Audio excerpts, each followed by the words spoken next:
My name is Lila Everskirt, and my topic is In the Spotlight. What if you woke up one morning and realized your life was ablaze?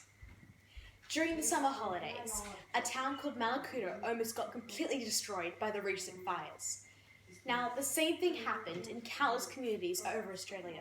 So why am I talking about Malakuta? Well, because my grandparents, aunt, uncle, and cousins were there when it happened. They witnessed a quiet, sleepy little town suddenly being transported onto the world stage. My grandparents' house is next to a lake and has an area of lawn out the front. This became an evacuation point for hundreds of people. Kids, adults, pets, and 2 fire trucks. They all knew the fire front was coming. On the morning of the 31st of December, the sky turned black. The fire was a thunderstorm, literally. There was wind, tornadoes, and even lightning, and not a spot of rain. Witnesses said that the fire sounded like a freight train being pulled sideways, and you could hear the explosions of gas in the background. It sounded like a war zone and looked apocalyptic. This is what they had to live through. So far, across Australia, 33 people were killed, including 4 firefighters, 2,000 houses were destroyed, 11 million hectares of land was burnt, and experts say that 1 billion mammals, reptiles, and birds perished in New South Wales alone.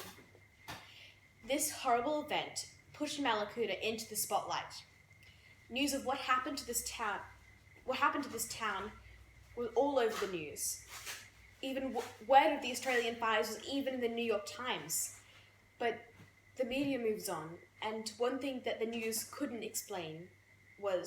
didn't mention was the slow recovery after the fires. Not only is it expected to take 5 to 6 years for Malakuta to rebuild their community, but they also need to rebuild their way of life. The news can't explain the feeling of losing a home, or of everything that you feel is normal and take for granted suddenly being gone. People had to accept that things would never be the same again, and that's not easy. But this, in an unusual way, brought people together. My grandmother thought they should rename the main street Hug Street, because people who usually walked right by each other stopped and hugged, even if they were strangers.